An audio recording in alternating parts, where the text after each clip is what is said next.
may have missed it at the end of our show yesterday. We addressed the crazy conspiracy theory that you can take a look at the upcoming Super Bowl's logo and color scheme and figure out who's playing in the game. And the NFL, perhaps hearing that, has now put a damn rainbow on the colors of Super Bowl 59. So to ask, I guess, who's playing in the game, might as well ask somebody who's already gotten the script because he works for NBC, which has next year's Super Bowl. Let's bring in Peacock's finest and creator and editor-in-chief of Pro Football Talk, Mike Florio. Who's in the Super Bowl next year based on the color scheme, Mike? What do you got for me? I don't have the script, Rich. Oh. I write the script. Oh. My bad. And let me tell you something. Can I just, you know the man whose name is on every football? Yes. You know him well. I would like you to contact Roger and ask him for me when these damn lights are finally going to burn out that they gave out at the Super Bowl. What? No. I think like this is an ET situation and the mothership is going to show up. Wow.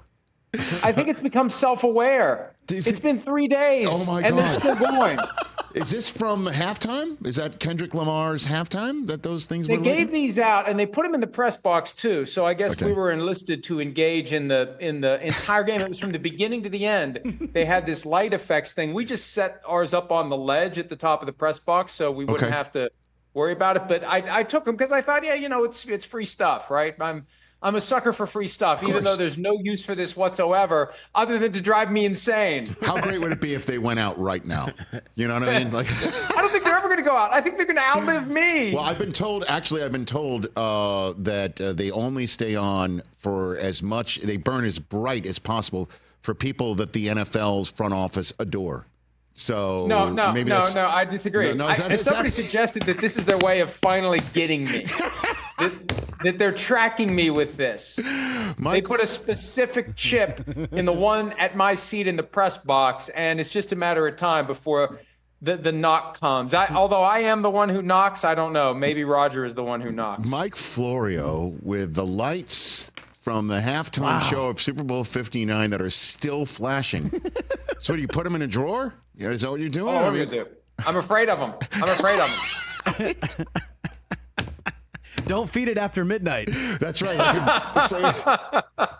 Great answer, man. It's like a gremlin. I like it. The Mogwai of Super Bowl 59. Mike Florio here on the Rich Eisen Show. All right, now we're days removed. Your impression coming away from New Orleans is what, Mike? We're reminded every so often that if you have an overpowering pass rush that can get home without extra help, it makes it a lot easier to win the Super Bowl. Not necessarily a no-brainer to get there. You got to have the rest of the team and the rest of the pieces in place to get there. But once you get there, it's a lot easier to throttle a high-powered offense. Not that the Chiefs were a high-powered offense this year. It was probably their weakest group of pass catchers in any of their Super Bowl teams. But you just can't do anything. Everybody wants to crap on Mahomes about his performance. How can you do anything when the window closes on your opportunity to find an open receiver before you can find an open receiver because your receivers can't get open with 7 guys in coverage and 4 guys? There were moments where 4 guys beat 7 up front to get through to Mahomes. It really was dominant, and it's the only way you're going to beat the Chiefs. They've lost 2 Super Bowls, and they were blown out in both of them. If it's a close game, the Chiefs are going to win. The only way to beat them is knock them down early and put your foot on their throat and keep it there. I'm surprised the Eagles let up at all. And I think the Chiefs were determined to not have a score that went down in the record books as a complete and total butt whooping. The 2 garbage time touchdowns made it look somewhat respectable. Pay no attention to 40-22. That was 40-6 until the Eagles called off the dogs. Yeah, it was one of the biggest tail kickings I've seen in the Super Bowl in the 22 that I've been to. And now the Chiefs are kind of in the same spot as they were the last time they lost so decisively in the Super Bowl, where they got to hit the line. And, Brett Veach did it, and then we saw what happened after that. How confident are you that this next few years of the Chiefs could be as successful as the last, Mike? I think as long as they have Patrick Mahomes and Andy Reid, they're going to be relevant. They're going to have to replace Travis Kelce at some point, probably sooner than later. He's thinking actively about retiring. And for many guys, if you're thinking that actively about it, you've already made your decision. You're just in the process of coming to terms with it, because it's not an easy thing to do, but he's in a position where he can make a lot more money away from football. He's already making more money away from football. He can make even more with his various off-field interests. So they're going to have to replace him. They're going to have to upgrade the receiving core. They're going to have to upgrade the offensive line. They're going to have to work on improving the defensive line. They've got a lot of work to do. And when you have the key piece of quarterback and coach, it makes it easier to do the other things. They'll be determined, though. I think Patrick Mahomes comes out of this game even more focused, even more intent on keeping things on track. The Chiefs aren't dead. They were dead for one game. Don't confuse that with the Chiefs being completely and totally done. They're going to keep going. 7 years with Patrick Mahomes as the starter. The worst outcome is losing the AFC Championship in overtime. That's the worst he's ever done in 7 years. That's not a fluke. So they'll do what they have to do, adjust what they need to adjust, and they'll be back. I don't know if they'll be back in the Super Bowl next year, but until somebody in the AFC can beat them in the playoffs, yeah, it could be the same thing all over again next year, and that's why they have to get better. It's one thing to navigate the AFC. It's another thing to take on the biggest, baddest bully the NFC can put on the field. They've beaten teams that were better than them in the past. They just stepped on a rake on Sunday, and they're going to have to go back to the drawing board and figure out how to avoid an outcome like that in the future. Mike Florio here on the Rich Eisen Show, contributor of Football Night in America, creator and editor of Pro Football Talk. Check him out on Peacock also. You can see that on Roku. The order of business is now for Howie Roseman is what for Philadelphia? Well, just keep doing what you're doing. Last year, the draft for them was a luxury proposition. They had no weaknesses. They had no needs. And then they had both Quinyon Mitchell fall to them in round one and Cooper DeJean, a guy who got multiple Super Bowl MVP votes, fall to them in round two. They just are blessed. They're charmed, and they're just going to keep going. Now, they got to find a new offensive coordinator. It'll be their fourth offensive coordinator in 4 years. And we saw what happened after the last Super Bowl appearance when they lost both coordinators.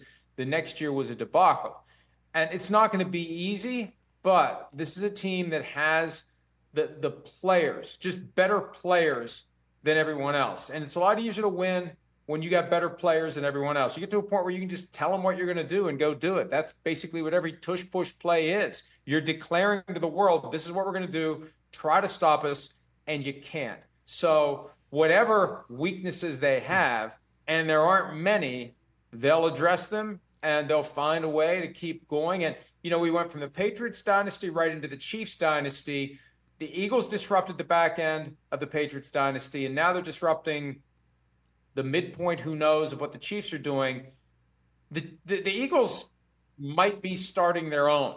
We'll see what they do next year. And what, with contracts for Sirianni, Zach Bond, like that? What is that to-do list look like? Well, Sirianni's got 1 year left under contract, and there was an item over the weekend about how a Super Bowl win could be worth many more millions to him. I really don't know what his leverage would be, because he could do what Kevin O'Connell was thinking about doing, the Vikings coach, if he didn't get the kind of extension he wanted. He could have coached out the final year of his contract in 2025 and become a free agent, which rarely happens for coaches for a variety of reasons. Sirianni could do that if he wants to. He'll get an extension. The question is, how much more money does owner Jeffrey Lurie put on the table because they finished the job? Sirianni was not in the thick of things in the voting for Coach of the Year. He was very low on the final ballots that were put out there, and he's got one of the best teams. So they'll get it worked out. I don't think they're going to be worried about him walking away. And if he would walk away after 2025, they'd be lining out the door to replace him, because this team, this talented team, is going to keep going. You mentioned Bond. He goes from backup to all-pro. Got to properly compensate him. And Josh Sweat, Super Bowl hero, a 1 year, $10 million contract. He thought he should have been Super Bowl MVP. And that really would have made a difference, I think, because there would have been some team out there that just would have gotten googly-eyed over getting the Super Bowl MVP in free agency and possibly overpaid him. We saw that with Larry Brown when he was the MVP of Super Bowl 30. We saw it with Dexter Jackson when he was the MVP of Super Bowl 37. Mike Florio here on the Rich Eisen Show. Now we turn the page to all 32 being in the same boat-ish. The story of the offseason will be what? Mike? I think it comes in waves and it comes in phases. Aaron Rodgers' future is going to loom over everyone until we know where he's going to go and who's going to want him. Sam Darnold, another quarterback who is going to be in demand, and I don't think will be back with the Minnesota Vikings. The running back stuff from last year, it's funny. During the season, when it kind of settled in that even though you can find a running back anywhere and any place where you could, you need one in the draft, any round or undrafted, great running backs are different. And we finally figured that out. And look at what happened with Saquon Barkley, Derrick Henry, Josh Jacobs last year. There's no one like that this year because at some point during the season, the teams with players who were due to become free agents at that position, they acted. The Cardinals signed James Conner to an extension. The Panthers signed Chuba Hubbard to an extension. We're not going to have that same influx for other teams of great running backs. They're just not going to be out there. And I wonder if the running backs are going to be overdrafted now because people are going to convince themselves they need a great one and they're going to throw the dart when the draft rolls around to get a great one because look at what a difference a great one can make. Yeah, I mean, you think about it, Mike. The quarterback market is going to be pretty darn big because of the teams that might not get one in the draft, or they'll eventually assess the draft and say, not worth the top 10 pick. Let's go a little bit more safe on this front. So in terms of the names you just mentioned there, why do you think Sam Darnold's not going to be back in Minnesota? What gives you that Well, Kevin sense? O'Connell, when he was making the rounds last Friday after being named coach of the year, he told us, and I'm sure he said this on other shows as well, Sam Darnold has earned the right to be a free agent. And that's a way of saying we're not going to use the franchise tag because we don't want to pay him $40 million. I think they'd be willing to keep him if he goes out and he exhausts his options elsewhere, decides that he'd rather come back to Minnesota for less than what he could get elsewhere, which I presume is going to be the case.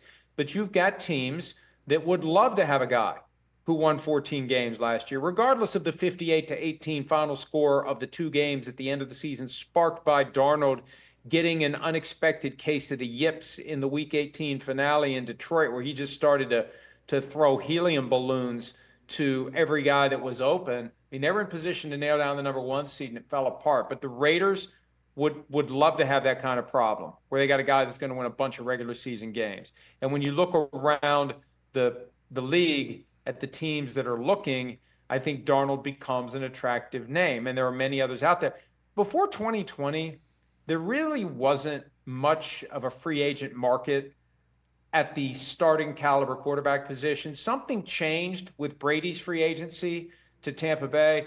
And there are more teams that are willing to let the bird in the hand go and try to find someone else because you've either got a franchise quarterback or you don't. And if you have a guy in the middle, once you know that guy's not going to be top five, I think you say, number one, we're not going to overpay to keep him. And number two, we'll go back to the drawing board and scratch off the lottery ticket and see if we can find a winner that's going to make us a consistent contender at a high level.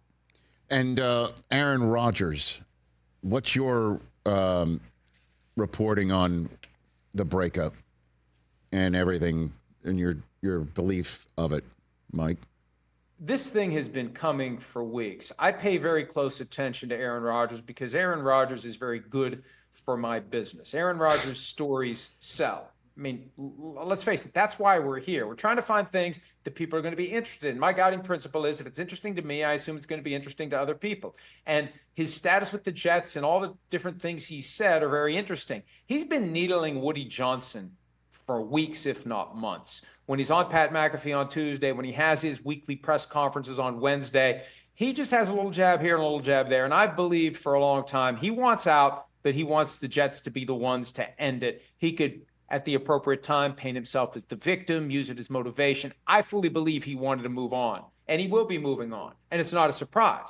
The question becomes, when you consider the 2 years in New York, the 4 snaps in 23 and the 5 regular season wins in 24 with numbers that are not characteristic of Aaron Rodgers' career, does he want to go somewhere else and risk another bad year? Or does he want to go somewhere where he thinks that the deck will be stacked a little bit better in his favor? I've been saying Pittsburgh for a long time, and we're getting closer and closer to decision-making time.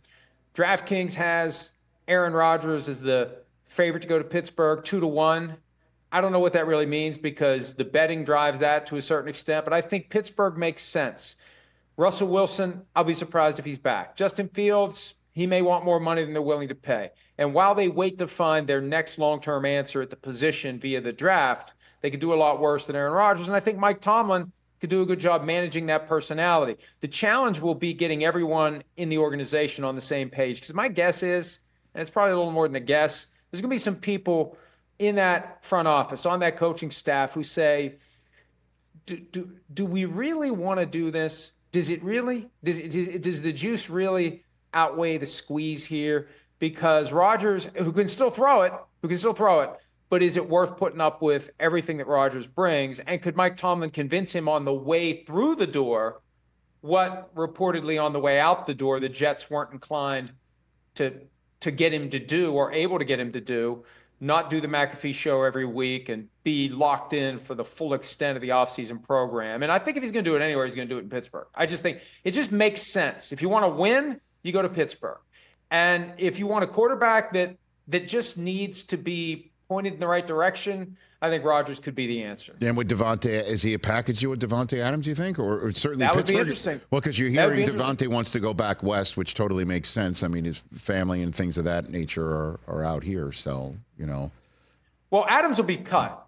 We're entering the back end of a contract that, and we see this from time to time, the non-guaranteed years of a contract often will be deliberately bloated to drive up the average value of the deal so everybody looks good on the player side. The player, I'm making a lot more than I'm really making, and the agent negotiated this record deal.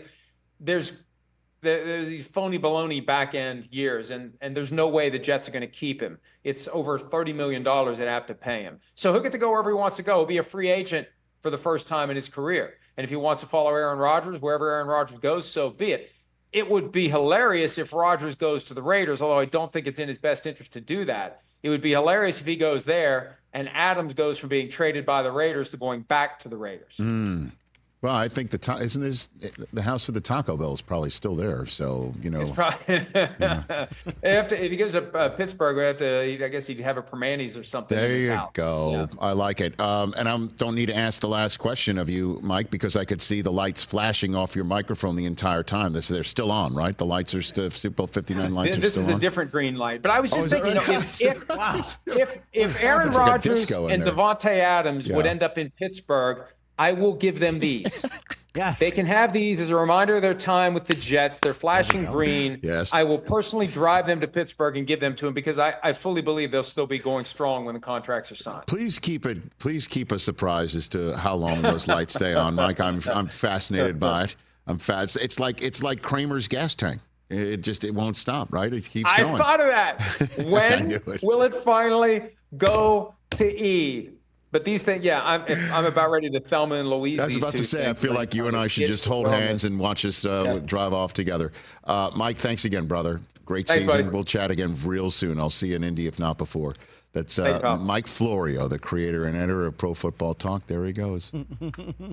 Catch the Rich Eisen Show every single day on the Roku channel, 12 to 3 Eastern, for free.